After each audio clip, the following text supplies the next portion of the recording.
What's up, y'all? My name is Devontae, and I sacrifice my time so you don't have to. Allow me to vent real quick. Just allow me to vent real quick. If you want to go to the NXT review, timestamps are in the description box below.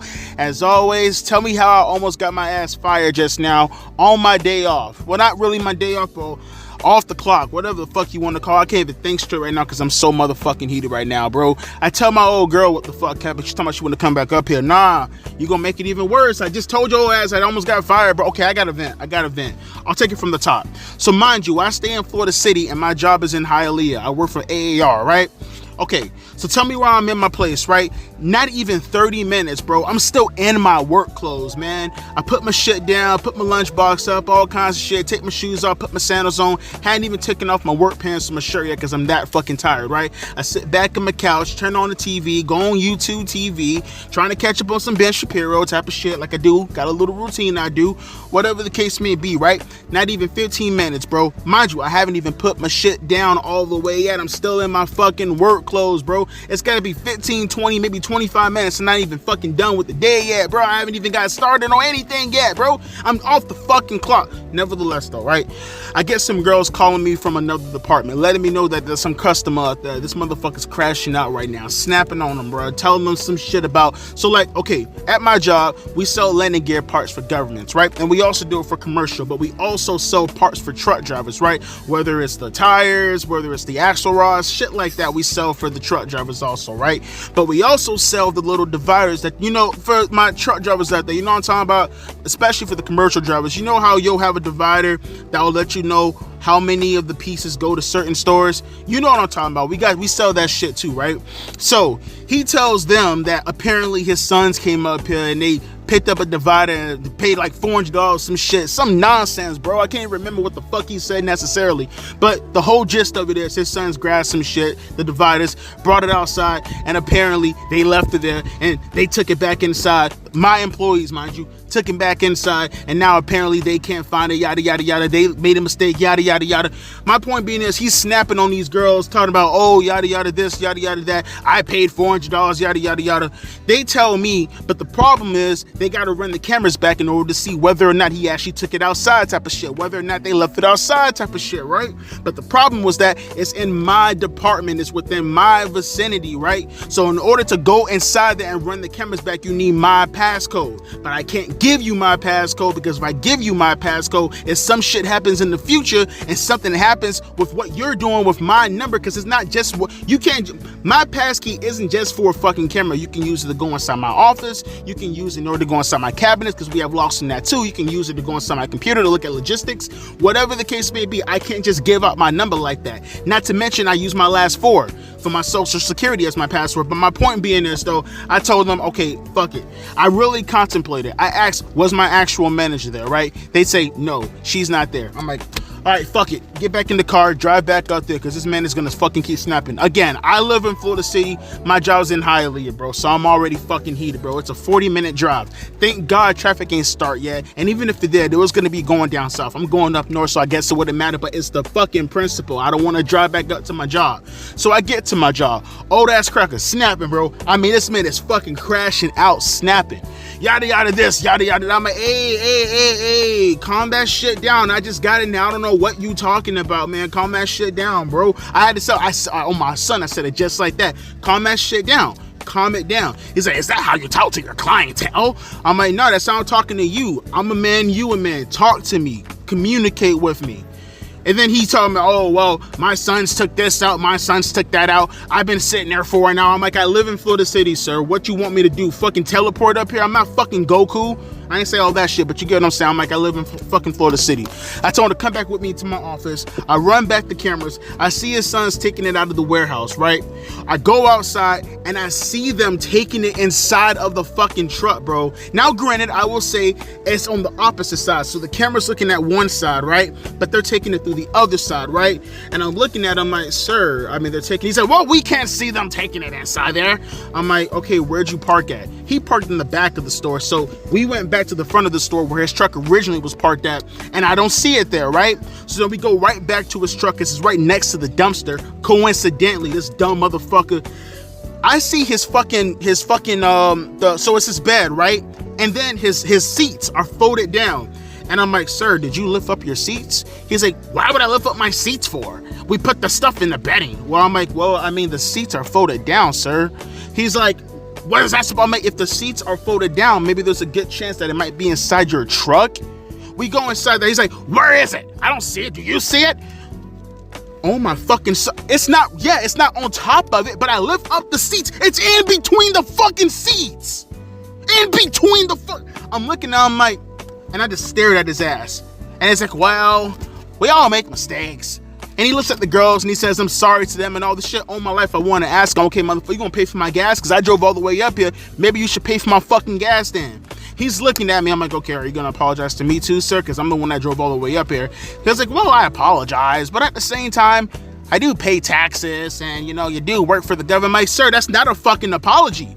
How about you be a fucking, I told him just that, because I'm heated now. I'm like, sir, how about you tell me like a fucking man, be a fucking man. You made a stupid ass mistake. You made a rash decision without taking fucking due diligence and fucking looking inside your truck. You call me fucking 20 miles going south to come back up here to do your fucking job for you. Mind you, it's more like 30 miles. And he's like, is that how you talk to your clientele, sir? First you rang. Bro, I cut him off right there. I'm like, bro, stop talking to me right now. Stop fucking talking to me. Stop fucking talking to me right now, bro. Because I'm about to punch you in your shit. I swear to God, I crashed out. I shouldn't have said the shit that I said. Tell me why he called the police on me, bro. Tell me why he called the police on me. And tell me why the girls had to call the manager to let them know what's going down. Mind you, the police let me off and shit like that. I get a call from my manager telling me he's going to write me up in the morning time. I almost got fired on my date. I'm not even on the fucking clock and I almost got fired. I just got back in my car right now, man. It hasn't even been 15 minutes since the shit just went down. Bro, let me take off my, I'm going home, bro. Just NXT review. Let's just go. NXT review. Fuck it. All right, so I'm assuming coming up next is going to be the New Catch Republic going up against, I think it was Hank and Tank last week, right? Okay, so let's talk about this opening match between Michin and Jada Parker. Now, I got a couple things to say about this, and some of you guys may agree with it, some of you may not agree with it, but see, I have the same sentiments as I do with AEW in their hardcore matches. A bunch of things done for the sake of being done, not really telling a story as far as a body part being worked. You know, like I said, there are a bunch of things in regards to storytelling that I want to actually occur outside of just the angle purpose. The angle purpose in itself, they got on point, right? Michin and Jada Parker, they've been going at it for the past couple of weeks now, even going before the ladder match, right? They have issues, they have problems, they got their stable involved in all this shit. That part is covered. I'm okay with that part. I like that part. But then when it comes to the actual working of the match, it's a problem when it comes to today's generation, right? As far as today's generation of professional wrestlers who are in primary spots, right? Even the ones down in developmental. Michin, you're the veteran, bro. You should be teaching Jada Parker how to be steered right. Like, you are doing all this, and I hate to sound like Jim Cornette. I hate to sound like that old guy yelling at the clouds, right? But you're not teaching anybody anything by doing stupid ass, right? And I hate to use this because, again, it's a Jim Cornette terminology, but it's true. It's mud show bullshit, bro. Like, it's one thing to do the hardcore stuff, but the hardcore stuff, it has to tell a certain story, right? Each weapon shot should actually matter, not just transitioning over to the next spot. I can't count not one fucking time every goddamn heavy spot that they did, whether it was Michin doing the suicide dive outside of the ring and hitting her face on the chair, whether it was Jada Parker going through the barricade, whether it was them hitting each other with fucking chains and slamming each other backdrops on fucking tools and chairs, Jada Parker going through the barricade with Michin. Not one, go back and watch it, you'll see what I mean. Not one fucking time did they sell any of those moves. Not one time. Just transitioning over to the next spot. Go back and watch the match. Not one fucking move was sold, bruh. I promise you. And they're kicking out at 2, and it's like, yo, the emphasis put upon that, right? You know, the point of kicking out at 2 is because you're supposed to be hurt, right? If you're gonna get back up and transition right into the next spot, then why the fuck not just kick out of 1? It's just illogical storytelling as far as I'm concerned when looking at the match. And my thing is, you can hide behind the garbage match stipulations. You can hide behind how those matches are usually conducted. But at the same time, that is supposed to hide the weaknesses within the superstar who has a limited moveset, who has a limited timing, limited expressions, right? That's the point of the gimmick match. The gimmick match in itself is supposed to take away from all the things that you would notice in a one-on-one match, right? That's the purpose of doing it with a Jada Parker. But at the same time, so someone like Michin should be slowing her down, right? Someone like Michin should put her in a position where she can recognize that the styles that she's doing currently at the moment, that's only going to work in this emphasis, right? But you should be emphasizing other parts of the match so you can instill in her, yo, yes, you're doing this in the hardcore match, but maybe sell this, maybe sell that, maybe sell this, maybe sell that, maybe sell this, maybe sell that. Nah, just transition over to the next spot. And yeah, we can sit back all day and I can say that was cool. I can sit back all day and I can say, okay, that was pretty cool that Jada Parker went over in the match over a veteran like Michin. I can notice all of that. And I can also say at the same time, nah, the match in itself, for me personally, it's just something that I see so many times every day. It gets stale in my mind, bro. Not only does it get stale in my mind because you see it all the fucking time, but like I'll ask you guys a question. Maybe I'm tripping. Maybe I could be wrong. Maybe they did. And again, I'm just not realizing it. Has Michin and Jada Parker even had a match yet? Right? Maybe they did. Maybe I'm the one that's just missing out. And I'm not talking about house shows. I'm talking about on NXT. Have they? I'm pretty sure they did, right? They had to. Probably not, though. Because I remember Jada interfering in Michin matches. But I don't believe they had a one-on-one match. You know what? Let me look that up real quick. Just to clarify, because I don't want to sit here and say something that they did or that they didn't do. Because that right there, it kind of brings up another point. Let me see. Jada Parker versus Michin. I love how you type it in Google and it brings up Michigan. Based. Let me see. Michin versus Jada Parker. Okay, they had a match in February, right? Okay, that's pretty cool. But I mean, like, what? They said they had a... Oh, no, that's just someone fucking bullshitting. Okay, so they did have a match. But that was so long ago. That was just probably just a random match, most likely, right? That doesn't stem off of anything that has any longevity or any type of linear that leads into this match right here, right? My point being is, though, man, all the stuff that they did in this match was just completely unwarranted. And although the match in itself, I can understand what they were trying to do with it as far as open up with something crazy. You know, we just get so much crazy that it would be nice to get some normal done right. You get what I'm trying to say? But it is what it is, man. Some people may like the match. Me personally, I don't know, man. Well, just too many glaring things. Like I said, when it comes to matches like this, when it comes to professional wrestling, for me nowadays, I look at it no different than I look at Christmas, man. It's like, I mean, yeah, I'm not that kid anymore who believes in Santa Claus looking underneath his Christmas tree and getting excited that Santa bought him gifts and the milk and cookies are gone, so that must mean he ate them, right? Like, yes, I'm not a kid anymore and I don't believe in Christmas, right? As far as Santa Claus like that. Doesn't mean that I don't like to celebrate it regardless. Cool, I know that it's fake, but I still like watching the movies. I still like looking at snow. I still like fucking getting into the Christmas spirit and putting on Christmas trees and shit like that. There are other ways you can celebrate it for it to be good.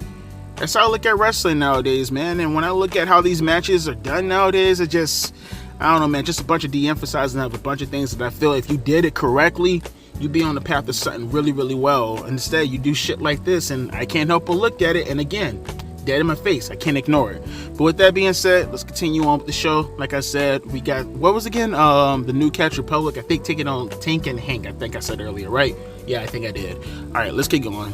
All right, so we got a jobber match most likely about to happen because it's Brinley Reese, and every time she's in a match, it's always going to be a jobber match. Oh, well, it's against her and Izzy Dame. Oh, two jobbers going at it. Okay, that's pretty cool. That's okay. So let's run down the stuff that we've seen so far. We got two nice video packages from, well, I mean, the first one actually was from Javon Evans. That's nice. They're going to be promoting the, you know, superstars throughout the night to kind of build up to the contract signing, kind of get you more related to who the characters are who are going to be participating in the main event, even though we've been seeing them for the past couple of weeks.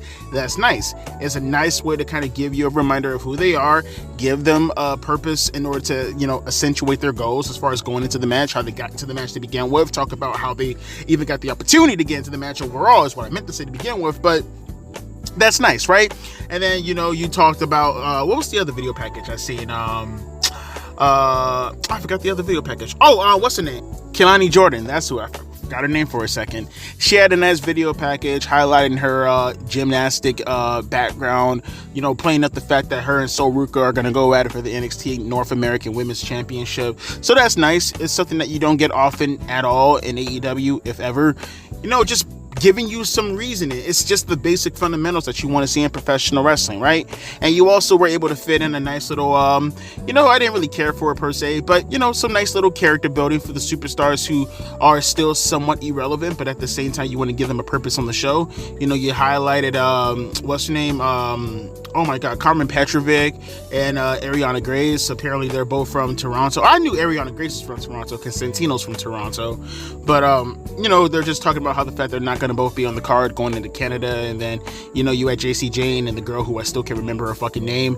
They came into the locker room to call them losers and other stupid mean girl shit. It was pointless, but again, it's just another way to highlight some talent who happen to be on the roster. And that's never a bad thing, right?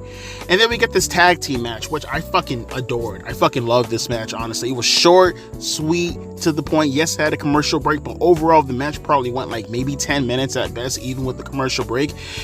The fact that, and I'm going to put it to you like this, because again, I dig how they're doing this, but the fact that you have a developmental company who can highlight the undercard like no one's business while still keeping primary focus on the championship belt at hand, it's just so fucking refreshing. But when you did it with Michin and Jada Parker, who I guess they lie technically underneath the North American Championship for the women, then you do this little tag team match where just to highlight they didn't have to win. Again, you have a main roster team and the New Catch Republic taking on Hank and Tank, who the only reason why they wanted the match to begin with was just to highlight themselves, and they wanted to test themselves against who they consider some of the best tag teams in WWE currently at the moment, right?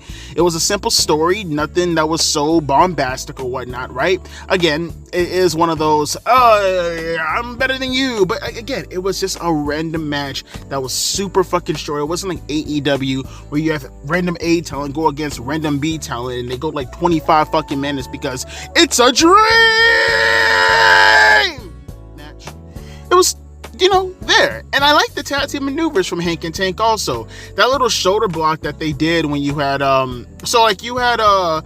fuck's buddy name, not Pete Dunne, Tyler Bate. He tried to go for like a plancha on the outside of the ring and they caught him in mid front flip, and then you had Pete Dunne who was lying on the apron, then they powerbomb Tyler Bate on top of Pete Dunne, which that made then they set Tyler Bate up and they set Pete Dunne up, but then they did like a shoulder block from the inside of the ring to them sitting on the outskirts on the apron, and it was a nice move. And I like this maneuver a lot also. This was a dope ass move where you had fucking I don't know their name, well, Hank and Tank, but I can't tell you which one did whatever maneuver. Let's just hypothetically say you had Tank who reversed, so you had what's his name, right?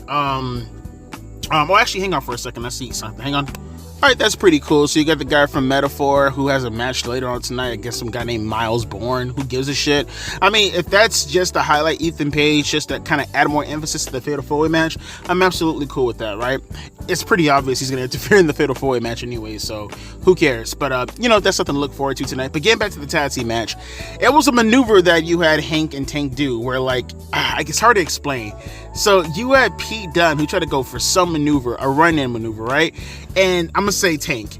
He pushed him out of the way right into Hank, and then Hank hit a pounce on Pete Dunne. And when he pounced him up in midair, Tank caught him in a back suplex. It was a dope ass move. It was so simple, yet so fucking fluid and so goddamn cool. I love that shit. I fucking loved it. But eventually we got to the finish of the match where, again, I can't tell which one is which. I mean, seriously, Hank and Tank, I mean, they're like, if I had to, hiccups. If I had to describe Hank and Tank, they're like Otis and Tucker, Heavy Machinery, had a baby with Mosh and Thrasher from the Headbangers, and then you splash in a little bit of Mountain Dew and some college Boston boys douchebaggery, and you get Hank and Tank. Again, I fuck with them and I like their tag team tandems, but unfortunately they lost the match. You had I'm gonna say Hank for an example. He ran into the ring and then he tried to hit something on Pete Dunne in the corner, but Dunne ducked out of the way right into a enziguri kick from Tyler Bate, which while he got hit with the enziguri kick, he was laid out. You had Pete Dunne run outside to the ring and he hit a double stomp on the back of Tank, right? I'm gonna say, I don't know which one's which, like I said. And then Tyler Bate ended up hitting a tornillo to get the victory on Hank. So, like I said, it was a solid, short, sweet, to the point match. It got over Hank and Tank as far as their being a fixture on the match card in itself. And I want to see them more in tag team matches. I like their stuff. I like their gimmick. I like how they come across. We got to see how they, keep going throughout the roster, because like I said, Otis and Tucker, they were very similar as far as gimmicks are considered. I'm not going to say anything about Mosh and Thrasher because that's a different era, but Otis and Tucker are very similar to how they were, and you see what happened with them. I mean, I guess Otis is good, but you see what happened to Tucker, right? So keep an open mind for those guys. I like the match. Want to see where they go. Keep going forward. But with that being said, we got the two jobber women in the match. Izzy Dame taking on Brindley Reese. So with that being said, like a din, yeah, shall we? See, you had it, then you had to do the whole feminist bullshit. You had to end it with the feminist bullshit. Women power! Women can, women. We get it. Women power. Women can do anything men can do. Women power. I get it.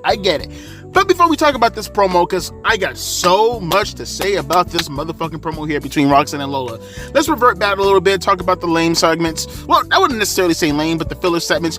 Like right now, for an example, they're showing Ethan Page going through his segment, talking about how he's building himself up for the Fatal 4-Way match coming up in the main event. Good shit. Obviously, sooner or later, we're going to get Trick Williams. But going back, Brindley Reese, she lost the match against Izzy. I'm sorry. Holy fuck. Reese! I put Brindley Reese lost to Izzy Tatum. Nice. Izzy Dame Brindley Reese lost the match to Izzy Dame thanks to Tatum Paxley. Or did she really get involved? I mean, she kind of did get involved, but she didn't really get involved. I mean, Izzy just kind of won the match. Who cares? Chase U had a bit of a segment, kind of reverting back to what happened last week, where you had what's Buddy's name again? Ridge Holland. Which, by the way, maybe I'm the dumb one. Maybe I'm the confused one.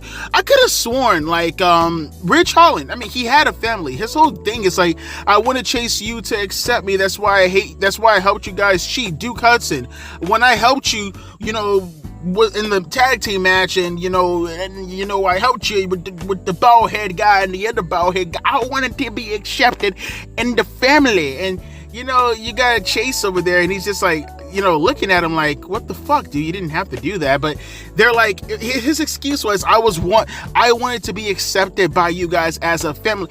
Dude, Sheamus, fucking Pete Dunne, you had a family that you actively left. Like, what are you talking about? Whatever. That's okay. Regardless, though, they apparently he had pictures they actually had the pictures last week too, but Duke Hudson took it to him. He gave it to Andre Chase. He showed it to the rest of the crowd. He was like, look guys, he's a cheater. And then Andre Chase essentially banned Ridge Holland from appearing ringside with them coming up at Heatwave. So nice little segment, kind of built up that a little tiny bit. But now we get to one of my favorite promos arguably of the year. This promo was fucking fantastic. And you want to hear the funny thing? Never in my fucking life have I heard a promo that sounded so fucking garbage in the first 2 minutes. Like, this was on its way of being one of the worst promos in NXT history.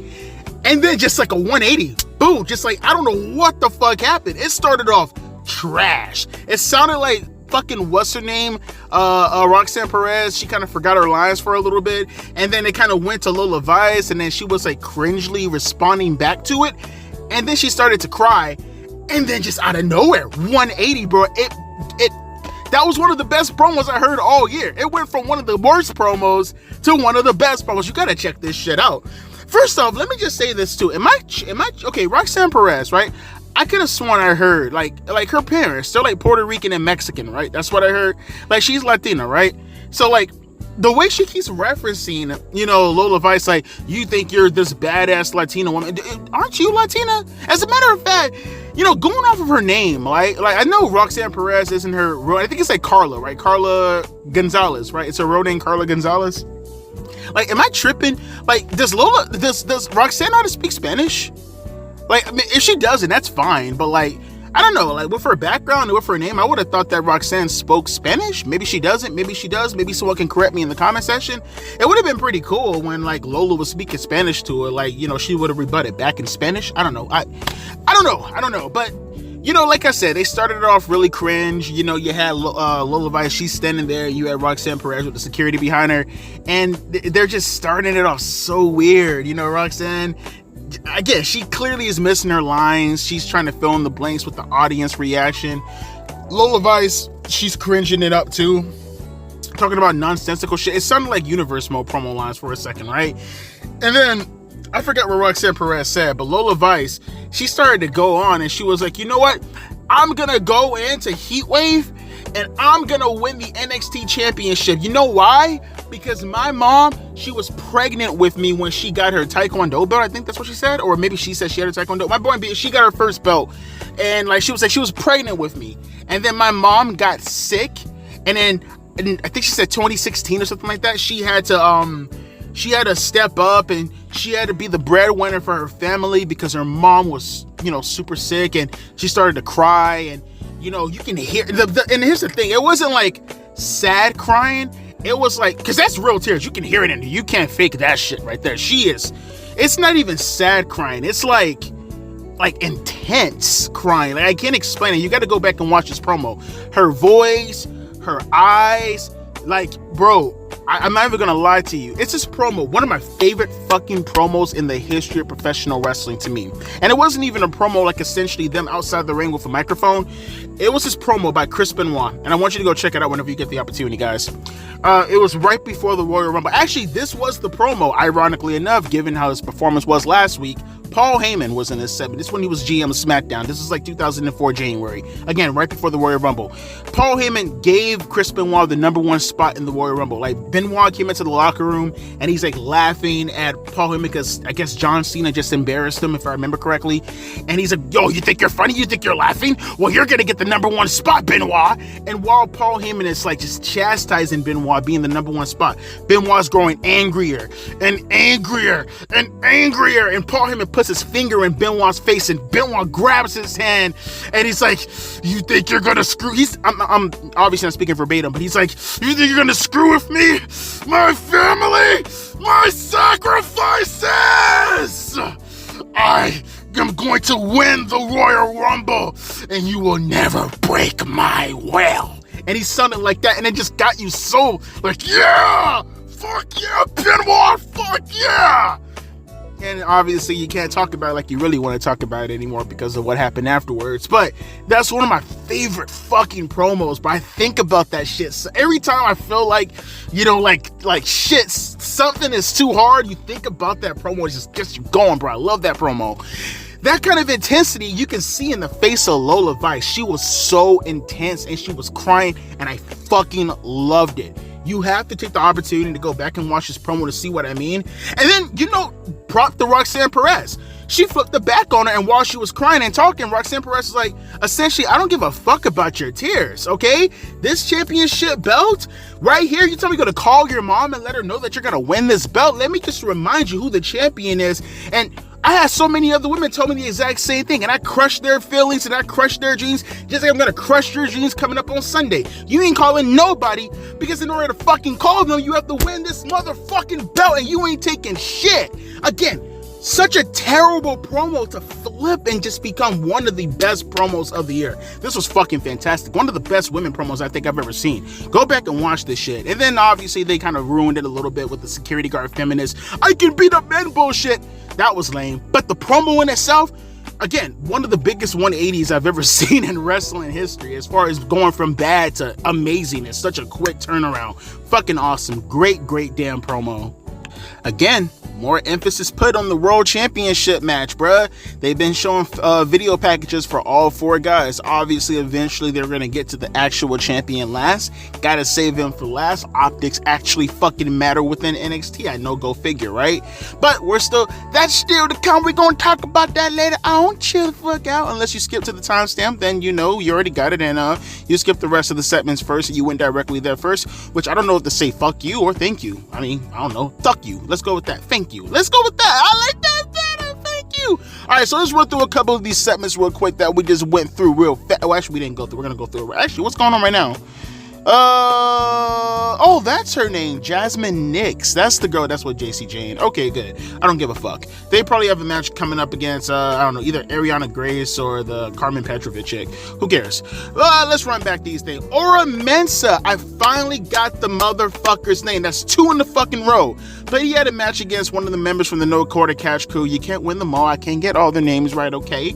But the North Quarter Catch Crew, they kind of distracted Ora Mensa a little tiny bit. Well, actually, the guy, they distracted the team member who went up against Ora Mensa, and you know what happened afterwards. You know how these things usually go. You distract the wrestler, they're too fucking stupid to stay focused for more than 2 seconds, and they end up losing the match because professional wrestlers, they got the attention span of a chipmunk looking at a nut and then turning around and then seeing you, and then, they want to go back to the nut, but you're trying to save their lives from the fucking fox that's across the goddamn field. I'm getting off track here. Too many childhood memories, okay? Traumatic. Then we get to Wesley and Obafemi. Oba, who, I eat monkey, I eat the monkey eat the, eat the monkey. Hey, but that was a dope ass promo package. How they actually went through and kind of, weaved in little bits and pieces of Wesley beating that guy, and then Obafemi beating that guy. I like that Wesley was sitting there the entire time, and in the background you can see Obafemi's shadow. It's like the symbolism, like you can see him being overshadowed by Obafemi. That was dope. I like that a lot, how they did that. Dope ass video package. Can't wait to see that match. Then we had a backstage brawl with Tyson and Tyreek and, Gallus, and they were beating the crap out of each other with chairs and all this other shit. Apparently they had a tag team match later on tonight, but that got bumped off, so they did this instead. I know people want to see actual stars rather than the no stars, so you give the no stars reason to be on television. I know it's such a shocking revelation of professional wrestling, right? Speaking of which, you had, who was it? I forgot who was walking down the corridor initially. I'm trying to think. Who was it? Oh, you know what? Yeah, it was the Jobbers. That was the girl beforehand. The one that always talks about good luck. It was her and the other 2 black dudes. They were walking, talking about, well, we're not friends anymore because you don't like me. No, I like it, girl. I told you we're going to be doing some black XX videos. And she's like, okay, well, I can be the cream in between your Oreo if you give me 2 seconds to go exercise. You guys want to come with me? Boop, boop. Sorry, sick minds. And then afterwards, while they're walking away, going to do their black special, you had, what's his name? The OC. They turned the camera and they're like, OTM, us guys, you guys, we guys, wrestle, jails, you, me, girl. No involved. Caveman. Base. And then we had Carly Bright, and she went up against Wendy Chu. And 2 things that I got out of this match. Carly Bright, gotta reiterate this one more time. I think I said this in the past, and I'm gonna say it again. I am in fucking love with her theme song. She has one of the best theme songs in professional wrestling. I'm sorry. I fucking love it. It gives me such a 1960s mixed up with like early 90s alternative rock Blind Melon kind of feel. I fucking love her theme song, bro. And you had a little bit of the Wendy Chu, the choo choo, Wendy choo choo. Oh, also I do want to bring up this also. Who was it? Because there was something else that I wanted to build emphasis on that it took me a minute to notice it, but I'm starting to understand it now. I forgot who the chick was though, man. Fuck. Was it, I'm trying to think. Who was it? You know what? It's going to come to me later on. It probably wasn't that fucking important if I can't think of it right now. Am I right? But yeah, coming up next, we got Jessica J. Actually, no. It's the girl who was with her, who I said her name in the fucking beginning. Something Jinx, something Minx, Jasmine Minx, some shit like that.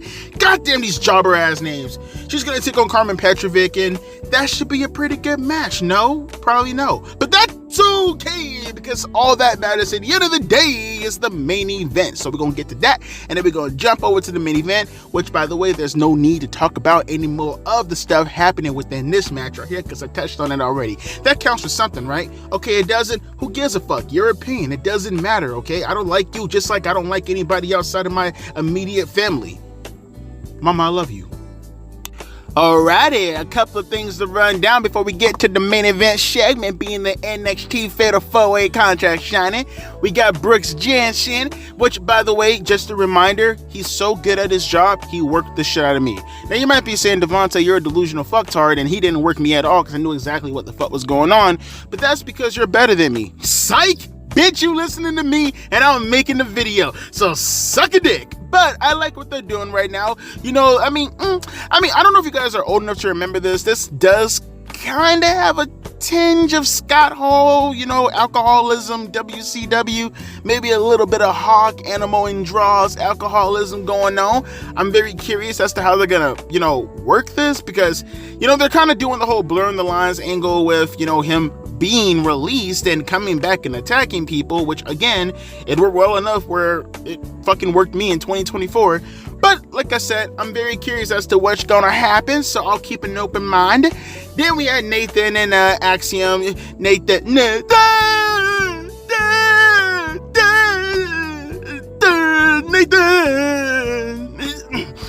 There we go again. Fuck, there we go again. They had a conversation about the tag team match that was happening coming up in Heatwave, and Axiom is jealous. He's jealous of him having success outside of the tag team, and he's mad because he's not focusing on the tag team match coming up at Heatwave, and he just wants him to focus. Can we just stop talking about the segment already?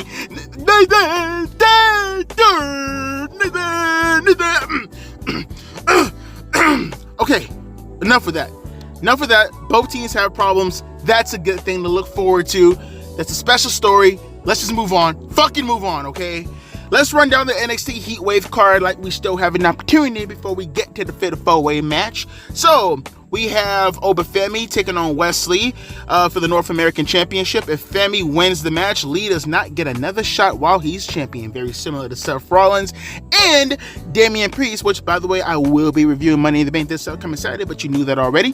Kelani Jordan taking on Sol Ruka for the North American Championship, although she's a North American champion, so I said that backwards, and it's the North American Women's Championship. You get the fucking gist. Damn it! Axiom taking on Chase University for the NXT Tag Team Championship. We have Lola Vice taking on Powerpuff Girl herself, Roxanne Perez, and by that, she sounds and looks like Bubbles, she thinks like Blossom, and she wrestles as ferocious as Buttercup for the NXT Women's Championship. And we got the main event, Trick Williams, Javon Evans, Ethan Page, and Shawn Spears for the NXT Championship.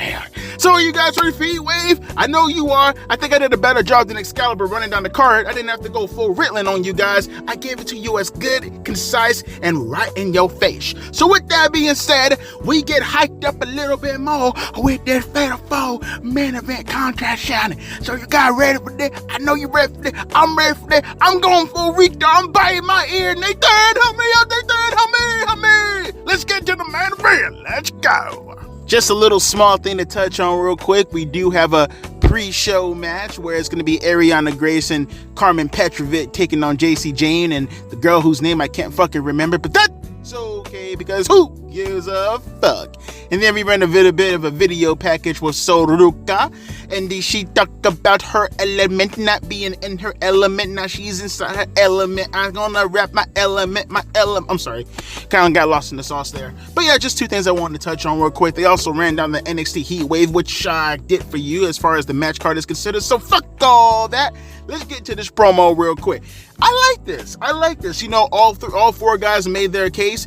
All the guys were kind of like, you know, kind of trying to get into Javon Evans' head a little bit. I like how, you know, the NXT champion is right there. But, you know, you want to make sure to put some shine on Javon Evans because he's the odd man out. Because all these guys, for the most part, not so much Trick Williams, but he is the world champion. So you got to call all three of them veterans. They all got age on Mr. Javon Evans over here. So, you know, you kind of want to put a little shine on the kid. And, you know, he was on the fence most of this shit saying, all right, you know what? I like the little part where he was like, you know, you got my man all mad. He stood up because Ty Dillinger really kept laying into him. Shawn Spears, he kept laying into him about his age. He's like, you want to keep talking about my age? I'm going to rock your ass. I was like, yeah, rock his ass, dog. Yeah, let's do it. Rock his ass, kid. Bro, first. Yo, but real talk. Afterwards, they started to brawl a little tiny bit. You know, you had Javon Evans. He's getting punched with a 10-count punch. You know, the little 10-count 1, 2, 3, in the corner. And, you know, he ended up taking a powerbomb, Shawn Spears, that is, from Javon Evans on one side of the table. And then you got a bit of a, what was it, suplex? I don't even know what the fuck did Trick Williams do to Ethan Page. We both through a table, too. And each guy are staring at each other. The NXT Championship is right there in the middle on the table. Javon Evans went to touch, but Trick Williams was like, hey, I look, but don't touch. Eye contact, boyo. Fuck you doing, all right? You and me, you can touch this when you beat me. I mean, technically, these two are the bums also, but that's okay. We won't talk about that. Like I said, solid promo to close out the show, and I'm hyped up for NXT Heatwave. This weekend's gonna be bomb. It's gonna be boss. Now, I will say the order, it's kind of weird. You would think that Money in the Bank would be on Sunday, and NXT would be on Saturday. But as you know, that's okay. I'm cool with this order too, you know, either way. Let's say NXT is going to close out the weekend coming up, where are they, in Toronto, I think, coming up in Toronto, coming up in Canada, coming up in Syrup Country. I'm cool with that. Like I said, overall, solid ass show as always. And man, real quick, man, just to kind of touch on this, it's so weird, bro. Every time you watch NXT, man, it's very rare. I think I might have watched one or two shows that didn't really hit all too well, but for the most part, NXT always stay hitting, bro. Like I said, they a palate cleanser, bro. They always a show that I can go to when I know everything is rough and the shit hits the ceiling. I can always go to NXT to feel a little bit better as a professional wrestling fan, man. I always do appreciate that.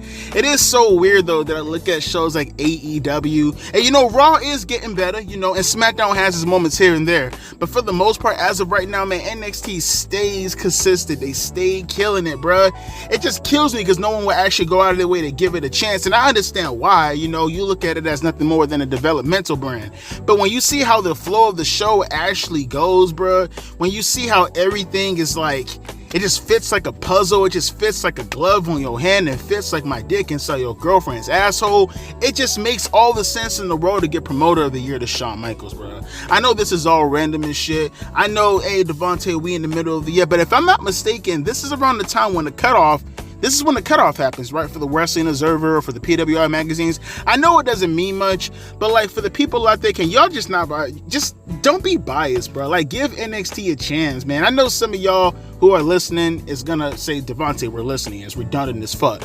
But you know, for some of the cats who are gonna swing by the channel, you happen to see this video, you probably just watch it because I'm reviewing it. I appreciate that, but just go out of your way and watch the show, bruh.